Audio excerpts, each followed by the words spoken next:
अप्रैल 1969 में north Korea ने जासूसी मिशन के दौरान एक अमेरिकी बहरिया के तैयारे को मार गिराया, लेकिन निक्सन की इन दोगली पॉलिसीज के पीछे निक्सन नहीं बल्कि किसी और का दिमाग था। बड़ी बॉम्बिंग कैंपेन जैसा कि ऑपरेशन लाइन बैकर का हुक्म दे दिया। साइगोन में आखिरी दिनों का माहौल इंतहाई खौफ और इंतशार से भरा हुआ था कि जंग खत्म होने के बाद भी वियतनामी अवाम को दहाइयों तक मुश्किलात और तामीर नौ जैसे मसाइल का सामना रहा, जिनके घर शदीद बमबारी में तबाह हो गए थे। उन्होंने जो थोड़ा बहुत बाकी बचा था उससे तामीरें नौ तो कर ली, मगर उनके दिलों में दर्द बाकी रहा। जबकि कुछ फौजियों को इस बात की तसल्ली थी कि एक लंबी और खूनरेज जंग आखिरकार खत्म हो चुकी है, चाहे वो इस तरह खत्म हुई जिसकी कम ही अमरीकियों ने उम्मीद की थी। जब अमरीकी सदर लिंडन बी जॉनसन ने यह ऐलान किया कि वो सेकंड टर्म के लिए सदारती इलेक्शन में हिस्सा नहीं लेंगे, तो इसके बाद अमरीकी सियासत में एक नया बाब शुरू हो गया। कौम शदीद तकसीम का शिकार थी और वियतनाम की जंग के जज्बाती और सियासी असरात से जूझ रही थी।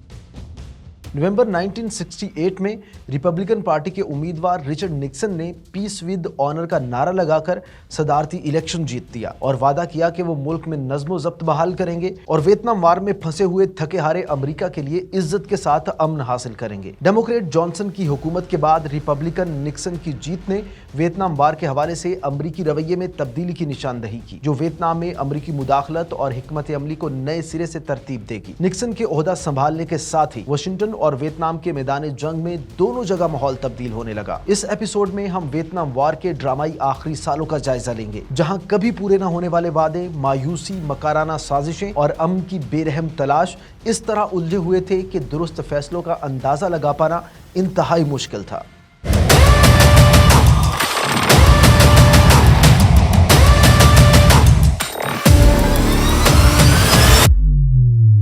जनवरी 1969 में जब सदर निक्सन ने ओहदा संभाला तो उन्हें इल्म था कि अमरीकी अवाम वियतनाम की जंग का खात्मा चाहते हैं। उन्होंने एक मंसूबा मुतारिफ कराया जिसे वियतनामाइजेशन कहा गया, जिसका मकसद अमरीकी मुदाखलत को बतदरीज कम करना और साउथ वियतनामी फोर्सेस को जंग संभालने के काबिल बनाना था। निक्सन ने वादा किया कि इस हिकमत अमली से अमरीकी फौजी भी वतन वापस आ सकेंगे और साथ ही वियतनाम को नॉर्थ के खिलाफ लड़ाई में मदद भी फराहम की जा सकेगी। एक तकरीर में निक्सन ने कहा कि अमरीकी अवाम जंग का खात्मा चाहते हैं, लेकिन वो ऐसा खात्मा चाहते हैं जो अमन लाए, शिकस्त नहीं। एक जानिब वियतनामाइजेशन पर अमल दरामद जारी था तो दूसरी तरफ निक्सन ने पेरिस में अमन मुज़ाकरात की कोशिशें भी तेज कर दी। इन मुज़ाकरात में अमरीका, साउथ वियतनाम, नॉर्थ वियतनाम और वियतकॉम के नुमाइंदे शामिल थे। मुज़ाकरात तवील और दुश्वार थे और हर फरीक की जानिब से ऐसे मुतालिबात सामने आए जो दूसरे के लिए पूरे करना नामुमकिन लगता था। इस दौरान मैदान जंग में लड़ाई जारी रही और जंग का यह सिलसिला फ्रीकैन के असाब को आजमा रहा था। 1972 में निक्सन ने एक बोल्ड स्टेप उठाया और वियतनाम को अमन की शराइत मानने पर मजबूर करने के लिए बड़ी बॉम्बिंग कैंपेन जैसा कि ऑपरेशन लाइन बैकर का हुक्म दे दिया। अमन मुज़ाकरात के दिनों में ये बॉम्बिंग कैंपेन मुतनाज़ा थी। हर कोई इसे दोगली पॉलिसी करार दे रहा था, यहाँ तक कि अमेरिका में भी इसके खिलाफ प्रोटेस्ट होने लगे। लेकिन निक्सन की इन दोगली पॉलिसीज के पीछे निक्सन नहीं बल्कि किसी और का दिमाग था। इस दौर की एक अहम शख्सियत हेनरी किसिंजर का दिमाग था और वियतनाम जंग में किसिंजर का किरदार अमरीकी पॉलिसी के सबसे ज्यादा जेर बहस पहलुओं में से एक है। सदर रिचर्ड निक्सन के दौर में बतौर नेशनल सिक्योरिटी एडवाइजर और बाद में सेक्रेटरी ऑफ स्टेट के तौर पर वो सफारती कोशिशों और फौजी हिकमत अमली दोनों की मंसूबाबंदी में मरकजी किरदार अदा कर रहा था। किसिंजर को दो मुख्तलिफ जावियों से देखा जाता है, एक पीस मेकर और दूसरा आर्किटेक्ट ऑफ वायलेंस के तौर पर। 17 फरवरी 1969 को निक्सन ने सोवियत सफीर एनाटोली डोब्रिनिन को बताया कि अहम मामलात को उस वक्त के secretary of state William Rogers की बजाय किसिंजर के जरिए अंजाम दिया जाए। इसके बाद किसिंजर ने पेरिस में अमरीकी पीस डेलीगेशन के सरबरा हेनरी किबोट लाज जूनियर को कमजोर करने की कोशिशें शुरू कर दी और डुब्रिनिन से कहा कि वो पेरिस में नॉर्थ वियतनाम के सबसे अहम नुमाइंदे ले डॉक थो के साथ किसिंजर की एक खुफिया मुलाकात का बंदोबस्त करे। वहीं अप्रैल 1969 में नॉर्थ कोरिया ने जासूसी मिशन के दौरान एक अमरीकी बहरिया के तैयारे को मार गिराया, जिसके नतीजे में 31 अमरीकी अहलकार हलाक हो गए। रद्द-ए-अमल के तौर पर किसिंजर ने नॉर्थ कोरिया के एक एयरबेस पर बमबारी की तजवीज पेश की, लेकिन defence minister Melvin Laird, secretary of state William Rogers और chairman joint chiefs of staff general Earle Wheeler ने इसकी मुखालफत की और खबरदार किया कि नॉर्थ कोरिया पर बमबारी एशिया में एक दूसरी जंग शुरू कर सकती है। इस मौका पर किसिंजर ने दलील दी कि नॉर्थ कोरिया पर बमबारी वियतनाम जंग के खात्मे में मदद देगी और कहा कि हेनोई कह सकता है कि ये आदमी यानी निक्सन इर्रेशनल हो रहा है और हमें इनसे समझौता कर लेना चाहिए। हालांकि ये एक इंतहाई खोखली दलील थी और किसिंजर के पोशीदा मकासद इससे कहीं ज्यादा खतरनाक थे, जो बाद में किसिंजर की प्रेसिडेंट निक्सन के एक और एडवाइजर से होने वाली मुलाकात में सामने आए। हुआ कुछ यूं कि नेशनल सिक्योरिटी काउंसिल से हिमायत हासिल करने में नाकाम रहने पर किसिंजर ने निक्सन के डोमेस्टिक अफेयर्स के एडवाइजर जॉन एर्लिस्ट मैन से दरखास्त की और कहा कि अगरचे नॉर्थ कोरिया में हमले से दूसरी कोरियाई जंग शुरू हो सकती है, मगर ये वियतनाम जंग के लिए फायदेमंद भी साबित हो सकता है। जब एर्लिस्ट मैन ने पूछा कि अगर अमेरिका नॉर्थ कोरिया पर बॉम्बिंग करे तो सूरत हाल कितनी बिगड़ सकती है, उन्हें जवाब मिला कि ये एटॉमिक वॉर तक भी जा सकती है।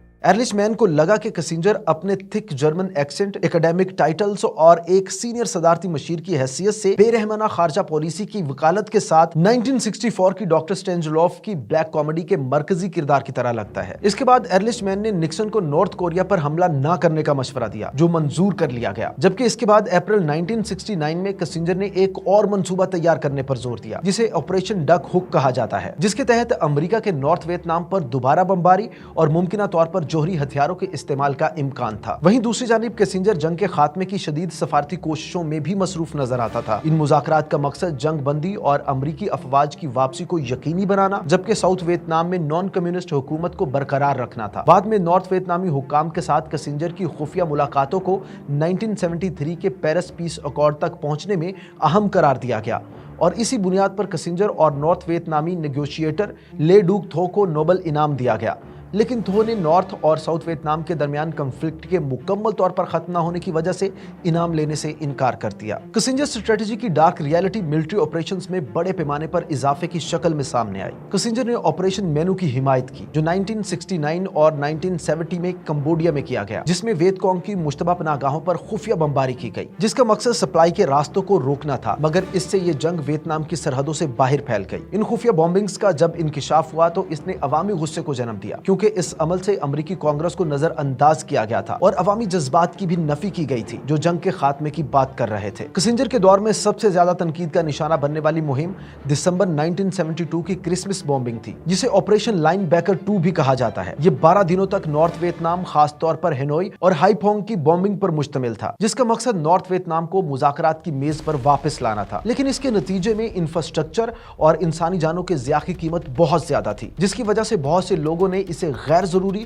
और तबाहकुन करार दिया। तबाही की खबरों और तस्वीर ने जंग मुखालिफ जज्बात को बढ़ाया और शहरी इलाकों को निशाना बनने जैसे इखलाकी सवालात को जन्म दिया। नाक़दीन का कहना है कि किसिंजर का दोहरा रवैया, जिसमें एक जानिब अमन की कोशिशें और दूसरी जानिब तबाहकुन मिलिट्री ऑपरेशंस है, पॉलिसी में कंफ्लिक्ट को जाहिर करता है। एक हाथ अमन के मुज़ाकरात का मौका फराहम करता था, जबकि दूसरा हाथ बेरहमाना ताकत का मुजाहिरा कर रहा था, जिससे वियतनामी शहरियों और अमरीकी फौजियों दोनों की तकालीफ में इजाफा होता रहा। ये दोहरापन किसिंजर की लेगेसी की तश्कील करता है, जिसमें कुछ लोग उसे स्ट्रेटेजिक मास्टरमाइंड कहते हैं, जबकि दूसरों के नजदीक वो इस जंग की इखलाकी नाकामियों की अलामत है। आखिरकार कई सालों की जंग और मुज़ाकराती कोशिशों के बाद जनवरी 1973 में पेरिस पीस अकॉर्ड पर दस्तखत कर दिए गए। इस मुआहदे में जंग बंदी, अमरीकी फौजियों की वापसी और जंगी कैदियों की रिहाई जैसे मामलात को तय किया गया था। अमरीकी फौजी वियतनाम से वापस जा रहे थे और ये लम्हा कई लोगों के लिए खुशी और गम का मिला जुला एहसास था। कुछ अमरीकी अपने वतन वापस आकर सुकून महसूस कर रहे थे, जबकि दीगर को यह एहसास था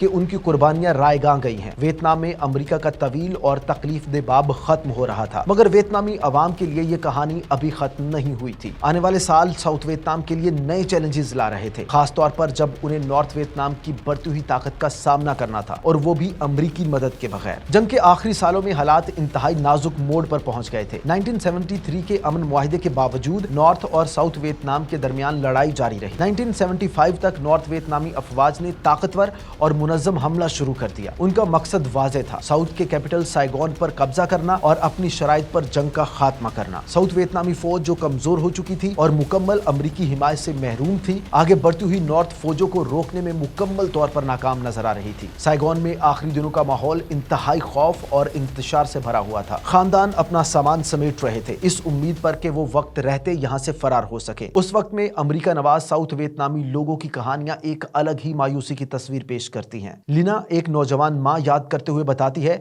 कि वो अपने बच्चों को मजबूती से थामे हुए बेसाख्ता अमरीकी अमरीकी सफारत खाने की तरफ दौड़ रही थी, इस उम्मीद के साथ कि शायद उनके अमरीकी मोहसिन उन्हें भी साथ ले जाएं। लेकिन जब वो वहां पहुंची तो लोगों का एक हजूम था जो अमरीकी एम्बेसी के बाहर मौजूद था। हम गोलियों की आवाजें करीब आती सुन सकते थे और मुझे पता था कि हमें निकलना है, मगर हर कोई यही चाहता था, लीना ने जज्बात भरी आवाज में कहा। अमरीकी हेलीकॉप्टर्स के सफारत खाने की छत से आखिरी अमरीकी अहलकारों को ले जाने और बदकिस्मत साउथ वियतनामी शहरियों के अमरीकी हेलीकॉप्टर से लटकने के मनाजिर वियतनाम वार के भयानक अंजाम की अलामत बन गए। हर कोई बचकर नहीं निकल सका। कई साउथ वियतनामी लोगों ने खौफ के आलम में आखिरी अमरीकी हेलीकॉप्टर को उड़ान भरते देखा। वो खौफजदा थे, ये जानते हुए कि वो पीछे रह जाएंगे और जंगजदा वियतनाम में गैर यकीनी मुस्तकबिल का सामना करेंगे। तकरीबन 50 साल के बाद कुछ ऐसे ही मनाजिर दुनिया ने एक मर्तबा फिर अफगानिस्तान में देखे, जब 20 साल तक अफगानिस्तान को बारूद और खून की जंग में झोंक कर अमरीका खुद तो वहां से निकल गया, लेकिन अमरीका की हिमायत करने वाले अफगान शहरियों को उनके मुखालिफिन के रहमो करम पर छोड़ दिया। और अफगानिस्तान से भी जब आखिरी अमरीकी जहाज टेक ऑफ कर रहा था तो अमरीका नवाज अफगान शहरी अमरीकी जहाज के टायरों से लटक रहे थे और कई ने तो गिरकर अपनी जान तक गंवा दी। चाहे अफगानिस्तान हो या वियतनाम, इन 50 सालों में अपने मफादात के लिए दूसरे कंट्रीज को जंग की आग में झोंकने की ना तो अमेरिका की पॉलिसी में तब्दीली आई और ना ही ऐसे बदकिस्मत ममालिक के लोगों की तकदीर बदल सकी। वापसी पर वियतनाम में लड़ने वाले अमेरिकी फौजियों के रिएक्शंस भी मिले जुले थे। कुछ के लिए ये उनकी और उनके साथियों की कुर्बानियों की तकलीफ दे याद दहानी थी। माइक, जो एक साबिक मेरीन थे, उन्होंने टीवी पर साइगोन का सुकूत देखा और कहा, मुझे खालीपन महसूस हुआ। ऐसा लगा जैसे जो कुछ भी हमने किया वो सब बेमायनी था। जबकि कुछ फौजियों को इस बात की तसल्ली थी कि एक लंबी और खूनरेज जंग आखिरकार खत्म हो चुकी है, चाहे वो इस तरह खत्म हुई जिसकी कम ही अमरीकियों ने उम्मीद की थी। 30 अप्रैल 1975 को साइगोन ढेर हो गया। साउथ वियतनाम की हुकूमत ने हथियार डाल दिए और नॉर्थ वियतनामी टैंक सड़कों पर गश्त करने लगे। वो जंग जो बेशुमार जिंदगियों को निगल गई और लातादाद तकदीरों को बदल दिया, आखिरकार खत्म हो चुकी थी, मगर इसके असरात आने वाली कई नस्लों तक महसूस किए जाते रहे। वियतनाम वार ने वियतनाम और अमेरिका दोनों पर गहरे और देरपा असरात छोड़े। वियतनाम के लिए इस जंग ने बड़े पैमाने पर तबाही छोड़ी। पूरे देहात तबाह हो गए, जंगलात जल गए और जमीन बमबारी के घरों से भर गई। जंग ने लाखों वियतनामी शहरियों को हलाक या जख्मी कर दिया और बेशुमार लोग बेघर हो गए। मुल्क के बुनियादी ढांचे और जरी जमीनों को इस कदर नुकसान पहुंचा कि जंग खत्म होने के बाद भी वियतनामी अवाम को दिहाइयों तक मुश्किलात और तामीर नौ जैसे मसाइल का सामना रहा। जो लोग जिंदा बच गए उनकी जिंदगी भी गम और मुश्किलात के साए में रही। खानदान बिछड़ गए और कई लोग गुर्बत और सदमे से लड़ते रहे। वो बच्चे जो जंग के दौरान बड़े हुए, खौफ और तबाही की यादें अपने साथ लेकर बड़े हुए। जंग के जख्म महज जिस्मानी नहीं थे बल्कि जज्बाती भी थे, जो आने वाली नस्लों की शख्सियत पर असर अंदाज होते रहे। वियतनाम के लिए ये जंग न सिर्फ जमीन पर बल्कि उसके लोगों के दिलों में भी जख्म छोड़ गई। एक तबाहशुदा कौम को राख से दोबारा तामीर करने की स्ट्रगल कई नस्लों को मुतासिर करती रही। खानदान बिखर गए, वालिदैन अपने बच्चों को ढूंढते रहे। आजादी के वो रखवाले जो जिंदा वापस आए, उन्हें बिखरी हुई जिंदगियों का सामना करना पड़ा। जिनके घर शदीद बमबारी में तबाह हो गए थे, उन्होंने जो थोड़ा बहुत बाकी बचा था उससे तामीरें नौ तो कर ली, मगर उनके दिलों में दर्द बाकी रहा। अमेरिका में भी वियतनाम वार का उतना ही गहरा असर था, मगर मुख्तलिफ अंदाज में। वापस आने पर अमेरिकी फौजियों को एक तकसीम शुदा और गैर यकीनी कौम का सामना करना पड़ा। सेकेंड वर्ल्ड वॉर के फौजियों की तरह उनका मुस्तकबिल हीरोज की तरह नहीं हुआ था। बहुत से फौजी उस वक्त, जिसे आज पोस्ट ट्रॉमेटिक स्ट्रेस डिसऑर्डर कहा जाता है, यानी PTSD का शिकार हो गए और अपनी यादों और तजुर्बात की वजह से ड्रोने ख्वाबों और गुनाह के एहसास से जूझते रहे। एक साबिक फौजी ने बताया कि मैं एक ऐसे मुल्क में वापस आया जो हमारी मुश्किलात को नहीं समझता था। ऐसा महसूस हुआ जैसे हमें भुला दिया गया हो। वियतनाम वार का इख्तिताम सबके लिए अमन का बाइस नहीं बना, मगर इसने ऐसी कहानियां छोड़ी जो आज तक सुनाई जाती हैं। जंग की तकलीफ, बहादुरी और जाती मकासद के लिए ताकत के इस्तेमाल पर वो सवालात जो इस जंग ने उठाए, इसे महज हिस्ट्री का एक चैप्टर नहीं बनाते, बल्कि जंग की हकीकी कीमत और उन लोगों की जुर्रत की याद दहानी कराते हैं जिन्होंने इसको झेला है। वियतनाम वार ने ऐसे सबक छोड़े हैं जो आज भी दुनिया की सोच को मुतासिर करते हैं। वियतनाम के लिए ये जंग बेपनाह तकलीफ लेकर आई, लेकिन साथ ही एक हौसला अफजा कहानी भी रही। तमाम दर्द के बावजूद आज़ादी, बका और तामीर नौ की कहानियां मौजूद हैं। वियतनामी अवाम ने खौफनाक यादों का बोझ उठाते हुए अपने मुल्क की तामीर नौ की। वियतनाम वार ने ताकत की हदूद और जंग की कीमत के बारे में तल्ख सबक सिखाए। ये जंग फौज भेजने से पहले वाज़े मकासद की जरूरत और इसके हकीकी असरात को समझने की अलामत बन गई। आज वियतनाम वार महज तारीख का एक बाब नहीं बल्कि इंसानी हौसले और जंग के गहरे नताइज की याद दहानी है। ये उनकी बहादुरी की दास्तान है जो लड़े और बचे, और जिद्दोजहद की ऐसी कहानियों की जो याद रखी जाने के लायक है ताकि आने वाली नस्लें उनसे सीख सकें। गो के इस जंग में कम्युनिस्ट की जीत हुई, लेकिन कम्युनिज्म वियतनाम में कामयाब नहीं हो सका, और इतने बड़े जंगोजदल के बाद आखिरकार आज वियतनाम कैपिटलिस्ट मार्केट पर ही चल रहा है। ये कैसे मुमकिन हुआ कि जिस आइडियोलॉजी की खातिर एक पूरे मुल्क को जंग की आग में झोंक कर तबाह कर दिया गया और लाखों लोगों को अपनी जान गंवाना पड़ी, चंद ही सालों में उसी लीडरशिप ने वही आइडियोलॉजी छोड़कर अपना रास्ता तब्दील कर लिया। खैर, इस पर अलग से एक पूरी वीडियो बनाई जा सकती है, और अगर आप चाहते हैं कि मैं वियतनाम की ट्रांसफॉर्मेशन पर भी एक वीडियो बनाऊं तो नीचे कमेंट सेक्शन में अपनी ओपिनियन मुझे बताएं। तब तक मुतजस्सिस रहिए और आगे बढ़ते रहिए।